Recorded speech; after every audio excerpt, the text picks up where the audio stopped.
ठीक है सर।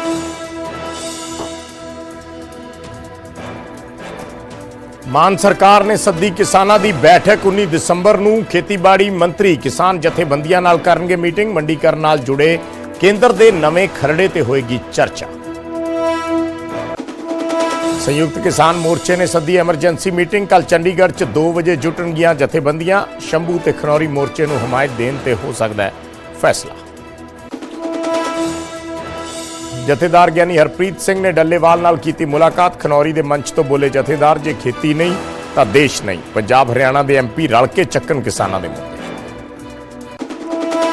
ਅਕਾਲੀ ਦਲ ਨੇ ਐਸਜੀਪੀਸੀ ਪ੍ਰਧਾਨ ਧਾਮੀ ਦੇ ਮਾਮਲੇ 'ਚ ਮਹਿਲਾ ਕਮਿਸ਼ਨ ਤੇ ਚੱਕੇ ਸਵਾਲ। ਕਿਹਾ ਸਿਆਸੀ ਤੇ ਨਿੱਜੀ ਹਿੱਤਾਂ ਲਈ ਖਿੱਚਿਆ ਜਾ ਰਿਹਾ ਮਾਮਲਾ। ਆਪਣੀ ਗਲਤੀ ਲਈ ਪਹਿਲਾਂ ਹੀ ਮਾਫੀ ਮੰਗ ਚੁੱਕੇ ਨੇ ਧਾਮੀ। ਐਸਜੀਪੀਸੀ ਦੀਆਂ ਮਹਿਲਾ ਮੈਂਬਰਾਂ ਨੇ ਅਕਾਲ ਤਖਤ ਸਾਹਿਬ ਤੇ ਕੀਤੀ ਪ੍ਰਧਾਨ ਦੀ ਸ਼ਿਕਾਇਤ। ਹਰਜਿੰਦਰ ਸਿੰਘ ਧਾਮੀ ਖਿਲਾਫ ਸਖਤ ਕਾਰਵਾਈ ਦੀ ਕੀਤੀ ਮੰਗ। ਬੀਬੀ ਜਗੀਰ ਕੌਰ ਨੂੰ ਅਪਸ਼ਬਦ ਬੋਲਣ ਦਾ ਹੈ ਮਾਮਲਾ।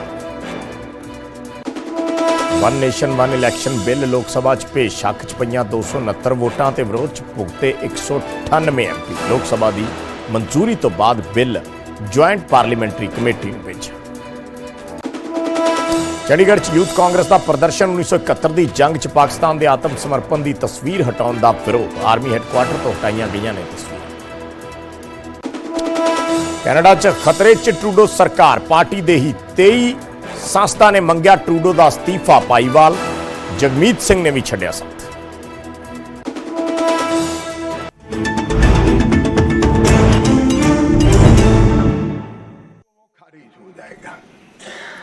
कभी ऐसा होता है? हमारे प्रधानमंत्री तो कहते हैं मैं प्रधानमंत्री नहीं हूं, प्रधान सेवक। और कोई कहता है कि मुझ पर मुकदमा नहीं हो सकता, मैं शासक हूं, शासक के खिलाफ उंगली नहीं उठाई जाती। भले संविधान ने अधिकार दिया, वो अधिकार हम समाप्त कर देते हैं। और मान्यवर ऐसे ऐसे सुधार किए। मान्यवर उस वक्त भी श्रीमती इंदिरा गांधी थी और 42वां संविधान संशोधन आया। मान्यवर अभी अभी सुबह दूसरे सदन में वन नेशन वन इलेक्शन का बिल पेश हो रहा था। सारी कांग्रेस पार्टी और इनके साथी दल लोकसभा को, विधानसभा और लोकसभा का कार्यकाल बदलने का अधिकार नहीं। मैं सुन रहा था, है नहीं है तो जब बिल आएगा तब चर्चा करेंगे। परंतु भाई आपने क्या किया? 42वें संशोधन से 3 जनवरी को लोकसभा और राज्य की विधानसभाओं का सामान्य कार्यकाल 5 वर्ष से बढ़ाकर 6 साल कर दिया। क्यों किया? कि अभी चुनाव होगा तो हम हार जाएंगे, इसलिए लोकसभा को ही लंबा कर दो। इतनी निर्लज्जता के साथ विश्व में कोई संविधान संशोधन नहीं हुआ होगा। मान्यवर दूसरा, कुछ कानून पारित करने थे। सदस्य उस वक्त ज्यादा विरोध तो कर नहीं सकते थे, मगर विरोध करने का नया तरीका कुछ कांग्रेस में, जिसमें हिम्मत थोड़ी बची कुची थी, इन्होंने कहा एब्सेंट रहने लगे तो क्वारम नहीं होता था। तो फरवरी 1 को संविधान संशोधन किया कि संसद और राज्यसभा में क्वारम की आवश्यकता नहीं है। वाह, 5 लोग भी है तो चला लो भाई। इसके बाद राष्ट्रपति शासन की अवधि, खड़गे साहब किया है तो सुनना पड़ेगा, हिम्मत के साथ सुनना पड़ेगा। मान्यवर राष्ट्रपति शासन की अवधि, राष्ट्रपति शासन की अवधि 6 महीने तक बढ़ा दी। मान्यवर ये 4 संशोधन, मैं समझ रहा हूं क्यों गुस्सा आ रहा है, मैं समझ रहा हूं क्यों गुस्सा आ रहा है। मान्यवर sir, he is not yielding. Honorable Home Minister is not yielding. Are you yielding, sir? मान्यवर मैं आपको एड्रेस करूंगा।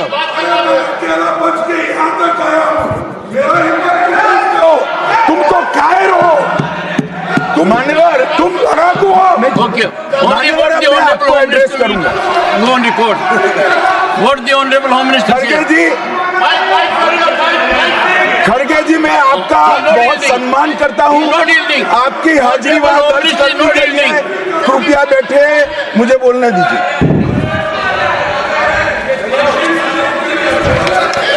मान्यवर, ये चारों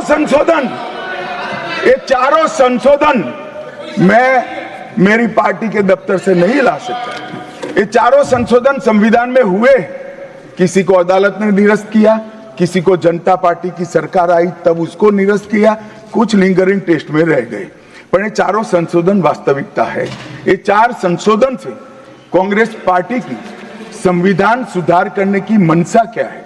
एक में हम पर केस न हो, दूसरे में हम चुनाव हारने वाले तो समय बढ़ा देना, तीसरे में मेरे पर जांच नहीं हो सकती, और चौथे में नागरिकों के संविधान प्रदत्त अधिकारों को समाप्त करना। ये उद्देश्य बताते हैं। अब मैं हमारा 4 संशोधन लेकर आता हूं मान्यवर। सबसे पहला संशोधन नरेंद्र मोदी जी ने सरकार में किया, 101वां नंबर भी अच्छा आया है। 101वां संशोधन 1 जुलाई 17 को हम जीएसटी को लेकर आए मान्यवर, और इस देश के अर्थतंत्र को रिथम में लाने का, कश्मीर से कन्याकुमारी और कामाख्या से द्वारका तक विशाल फैले हुए देश को जीएसटी के तहत 100 अलग अलग बिक्री करके कानूनों को समाप्त कर कर लोगों की हालाकी खत्म कर कर एक कानून लाने का काम नरेंद्र मोदी जी ने किया, और वो लोगों की भलाई की। कल की डिबेट मैंने पढ़ी है, कोई सदस्य बोले कि नरेंद्र मोदी जी ने विरोध किया था। मैं रिकॉर्ड पर कहता हूं, हां, नरेंद्र मोदी जी ने विरोध किया था। किस मुद्दे पर किया था? आप जीएसटी तो लाना चाहते थे, मगर राज्यों को कंपनसेशन की गारंटी देना नहीं चाहते थे। हम जीएसटी भी लाए और राज्य को विकास दर के हिसाब से कंपनसेशन की गारंटी भी दी। इतना ही नहीं, गारंटी का 10 साल तक पालन करने का काम भी भारतीय जनता पार्टी की नरेंद्र मोदी सरकार ने किया। हम संशोधन लाए देश के अर्थतंत्र को सुचारू बनाने के लिए। दूसरा संशोधन लाए, 102वां संशोधन, national commission of backward class को संवैधानिक दर्जा देने का काम। अब कुछ लोगों को पेट में दुख रहा है कि नरेंद्र मोदी जी ने ये क्यों किया। मैं साहब आगे बहुत सारी बातें बताऊंगा। नरेंद्र मोदी जी इसलिए कर पाए कि आपने नहीं किया था। अगर आप ये कर देते तो मोदी जी के तो भाग्य में ही नहीं आता। मगर साहब, पिछड़ी जातियों का कल्याण कभी भी कांग्रेस पार्टी का विश्वास नहीं रहा, मान्यता नहीं रही, नीति भी नहीं रही। भारतीय जनता पार्टी ने संविधान संशोधन पिछड़ी जातियों के कल्याण के लिए। तीसरा संशोधन क्या लाए? 130वां संशोधन 12 जनवरी 19, किसी भी जिनको आरक्षण का फायदा नहीं मिलता है, ऐसी जाति के गरीब से गरीब बच्चों को 10% आरक्षण देने का फैसला। गरीब कल्याण और गरीब हटाओ की बातों, गरीबी हटाओ की बातों सालों तक करी, सूद नहीं मिली, समय नहीं मिला, विचार नहीं आया। ये विचार नरेंद्र मोदी जी को आया और गरीबों को, बच्चों को 10% आरक्षण पूरे देश भर में मिला। मान्यवर, 105वां संशोधन, ओबीसी की पहचान करने के लिए केंद्र के पास अधिकार थे। अब मैं बताना चाहता हूं, इतने बड़े विशाल देश में 140 करोड़ की जनसंख्या में पिछड़ी जातियों का पिछड़ापना क्या कोई एक केंद्र सरकार कर सकती है? फेडरल स्ट्रक्चर की बात करते हैं, मगर अब तक केंद्र सरकार के पास ही रहा था। नरेंद्र मोदी जी ने कहा इसके कारण पिछड़ा समाज को अन्याय होता है। आगे से ये संविधान संशोधन करने के बाद 10 अगस्त 2021 के बाद पिछड़ापन का निर्णय करने का अधिकार राज्य की सरकारों को देने का काम नरेंद्र मोदी। और मान्यवर, सबसे अंतिम संशोधन में 5वां कहना चाहता हूं, 106वां संशोधन, और मैं तो क्रम में बोला हूं, एक भी काटा नहीं। 101, 102 104, 105, 106 सभी के सभी जन कल्याण के लिए। और छठा सम्मेलन संशोधन था 28 सितंबर 2023 को मातृशक्ति को शक्ति प्रदान करने का, मातृशक्ति को 33% आरक्षण, नारी शक्ति वंदन अधिनियम। मान्यवर, मैं आज आपके माध्यम से पूरे सदन से और पूरे सदन के माध्यम से देश भर की 140 करोड़ की जनता को कहना चाहता हूं कि जब इस दोनों सदन में 33% नारी शक्ति बैठेगी, संविधान निर्माताओं की कल्पना पूरी हो जाएगी। मान्यवर, इनकी आत्मा को बहुत शांति मिलेगी। इसके अलावा भी हम कई कानून लेकर आए। हम कानून लाए ट्रिपल तलाक को निरस्त करने का। अब ये कहते हैं आपकी वोट बैंक की राजनीति है। मान्यवर, सुप्रीम कोर्ट का कोई वोट बैंक होता है क्या? सुप्रीम कोर्ट तो चुनाव नहीं लड़ती है, जजों को चुनाव नहीं लड़ना है। ट्रिपल तलाक समाप्त करना चाहिए और साहबानों को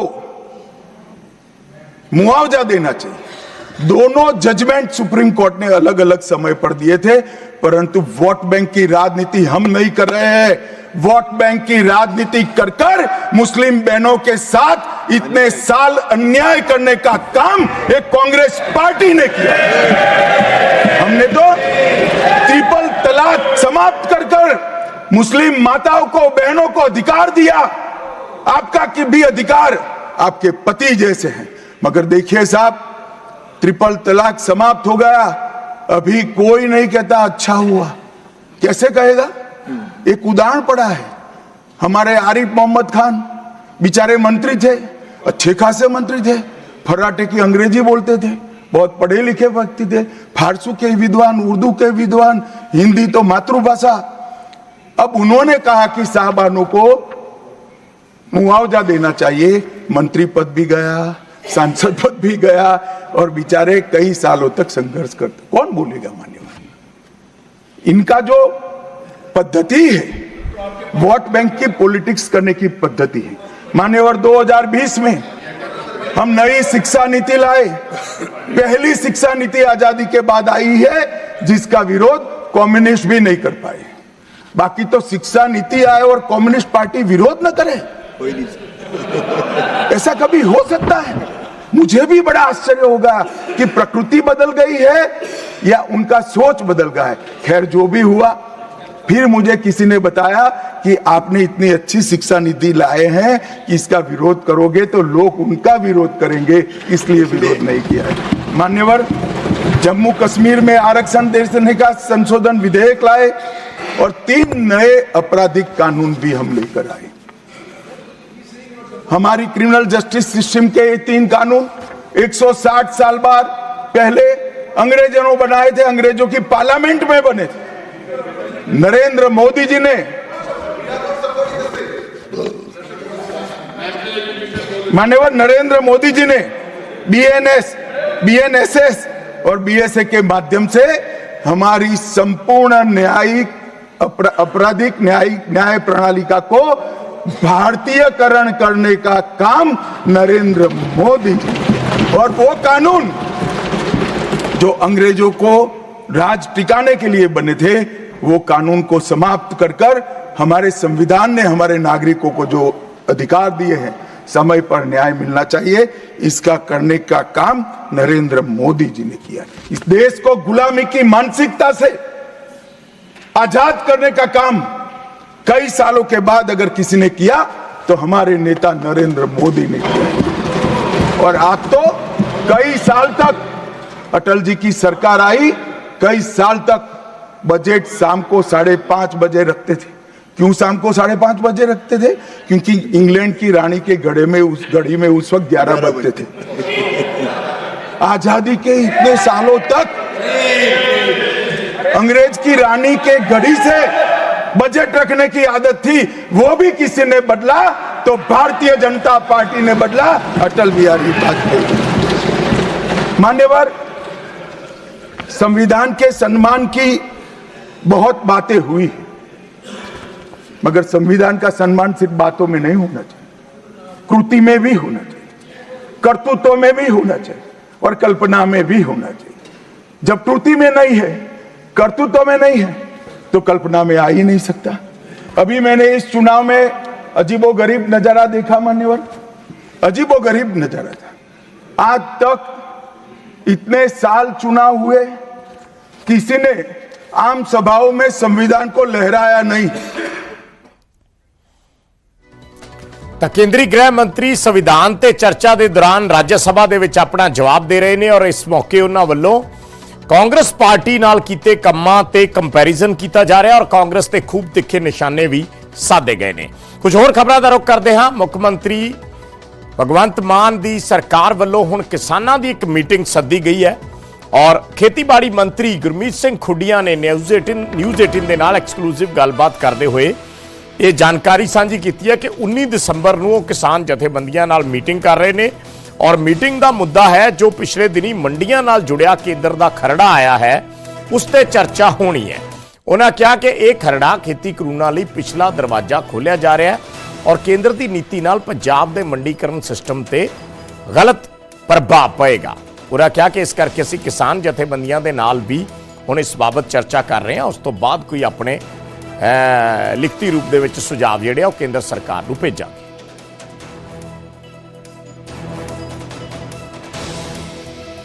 इस पूरे मसले ते किसान जथेबंदियां नाल भी गलबात करोगे? हाँ जी, हालांकि किसी भी स्टेट ने ਉਹਦੇ ਵਿੱਚ ਅਜੇ ਜਵਾਬ ਨਹੀਂ ਦਿੱਤਾ ਬਣਾ ਕੇ, ਕਿਉਂਕਿ ਹਰੇਕ ਨੂੰ ਜਿਹੜਾ ਖਰੜਾ ਥੋੜੇ ਦਿਨ ਪਹਿਲਾਂ ਹੀ ਪਹੁੰਚਿਆ। ਕੀ ਕਿਸਾਨ ਜਥੇਬੰਦੀਆਂ ਦੇ ਨਾਲ ਇਸ ਬਾਬਤ ਗੱਲਬਾਤ ਕੀਤੀ ਜਾਏਗੀ? ਹਾਂਜੀ ਹਾਂਜੀ, ਉਹਨਾਂ ਨਾਲ ਵੀ ਹੋਊਗੀ, ਸਾਰਿਆਂ ਨਾਲ ਰਲ ਮਿਲ ਕੇ ਪੰਜਾਬ ਸਾਰੇ ਲੋਕਾਂ ਨਾਲ। ਕੋਈ ਤੈਅ ਕੀਤਾ ਕਿ ਕਦੋਂ ਤੱਕ ਕਿਸਾਨ ਜਥੇਬੰਦੀਆਂ ਨਾਲ ਬੈਠੋਗੇ? ਉਹ 19 ਤਰੀਕ ਦਿੱਤੀ ਗਈ ਹੈ। 19 ਤਰੀਕ ਨੂੰ ਇਹ ਸਾਰੀਆਂ ਕਿਸਾਨ ਜਥੇਬੰਦੀਆਂ ਨਾਲ ਚੰਡੀਗੜ੍ਹ ਦੇ ਵਿੱਚ ਸਾਰੇ ਨੁਮਾਇੰਦਿਆਂ ਨੂੰ ਬੁਲਾਓ। ਇਹ ਉਹਨਾਂ ਨੇ ਆਉਣਾ ਤਾਂ ਉਸ ਵੱਲ ਹੀ ਹੈ, ਇਹ ਰਸਤਾ ਹੋਰ ਬਿਸ ਦੀ ਲੱਭਦੇ ਆ। ਤੋ ਉਹ ਉਹਨਾਂ ਦੀ ਮਨਸ਼ਾ ਮੈਂ ਚਾਹੂੰਗਾ ਸਾਰੀਆਂ ਸਟੇਟਾਂ ਨੂੰ ਇਸ ਗੱਲ ਬਾਰੇ ਸੋਚਣਾ ਚਾਹੀਦਾ। ਹਰਿਆਣੇ ਵਾਲੇ ਵੀ ਸਾਡੇ ਨਾਲ ਹੈ, ਹਰਿਆਣੇ ਵਾਲਿਆਂ ਨੂੰ ਵੀ ਇੱਕ ਹਰਿਆਣਾ ਤੇ ਪੰਜਾਬ ਦਾ ਮੰਡੀਕਰਨ ਜਿਹੜਾ ਪੰਜਾਬ ਦਾ ਤਾਂ ਬਹੁਤ ਹੀ ਬਿਹਤਰ ਹੈ, ਏਸ਼ੀਆ 'ਚ ਮੰਨਿਆ ਜਾਂਦਾ ਔਰ ਹਰਿਆਣੇ ਦਾ ਵੀ ਠੀਕ ਆ। ਤੁਸੀਂ ਕਹਿ ਰਹੇ ਹੋ ਕਿ 3 ਖੇਤੀ ਕਾਨੂੰਨ ਲਾਗੂ ਕਰਨ ਦੀ ਬੈਕਡੋਰ ਐਂਟਰੀ ਉਹਦਾ ਖਦਸ਼ਾ ਸਾਰਿਆਂ ਨੂੰ ਆ ਵੀ ਉਹਨਾਂ ਕਾਨੂੰਨਾਂ ਨੂੰ ਲਿਆਉਣ ਦੀ ਕੋਸ਼ਿਸ਼ ਹੈ। ਤੇ ਹੁਣ ਗੱਲ ਕਿਸਾਨੀ ਅੰਦੋਲਨ ਦੀ, ਜਿਸ ਨੂੰ ਲੈ ਕੇ ਸੰਯੁਕਤ ਕਿਸਾਨ ਮੋਰਚੇ ਨੇ ਇੱਕ ਐਮਰਜੈਂਸੀ ਮੀਟਿੰਗ ਸੱਦੀ ਹੈ ਅਤੇ ਖਨੌਰੀ ਮੋਰਚੇ ਦੇ ਸਮਰਥਨ ਨੂੰ ਲੈ ਕੇ ਇਸ ਮੀਟਿੰਗ ਦੇ ਵਿੱਚ ਵੱਡਾ ਫੈਸਲਾ ਲਿਆ ਜਾ ਸਕਦਾ ਹੈ। ਤਾਂ ਡਾਕਟਰਾਂ ਨੇ ਡੱਲੇਵਾਲ ਦੀ ਸਿਹਤ ਨੂੰ ਲੈ ਕੇ ਚਿੰਤਾ ਜਤਾਈ ਹੈ।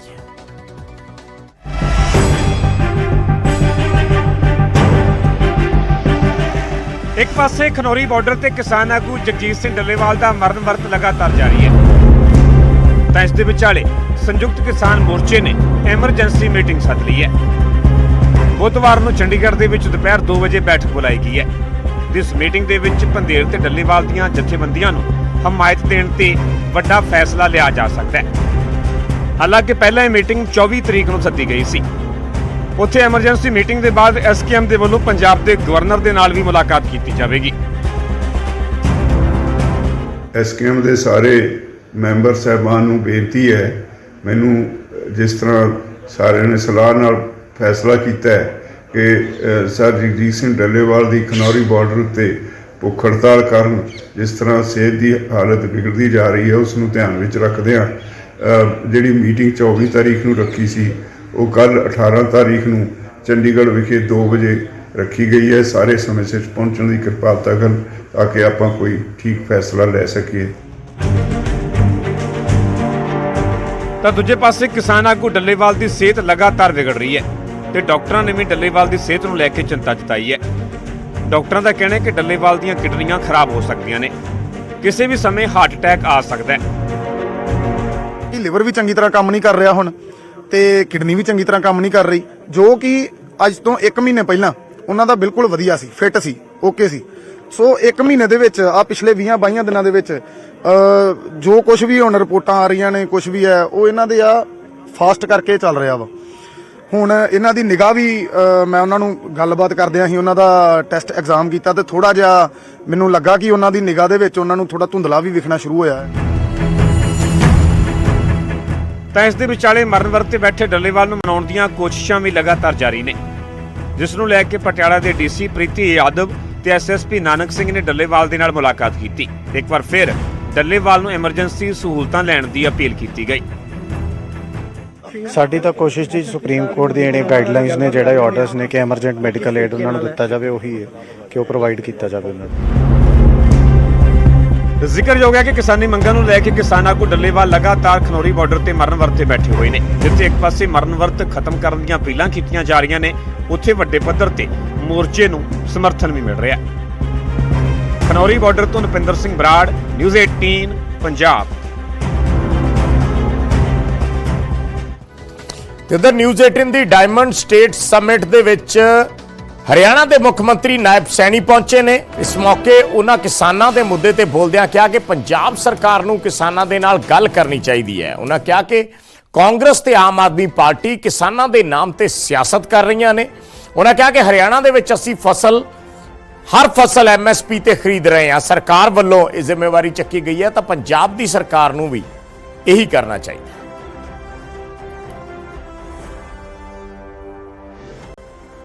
किसानों को आप कैसे देखते हैं जो पंजाब के नहीं, जो पंजाब के बॉर्डर पे उसी पर हम आते हैं कि ताकि आप समझा सकें कि आज किसानों की क्या स्थिति है। हरियाणा के जो पंजाब में किसान बैठे हैं, जो आना चाह रहे हैं और कह रहे हैं हमें दिल्ली जाना है, वो बॉर्डर पे रुके हुए हैं, क्या नजर आ रहा है आपको? ये मुद्दा आप कैसे समझते हैं? आपको क्या लग रहा है? देखिए, ये सारे टेक्निकल विषय हैं, ये पुलिस का मैटर है।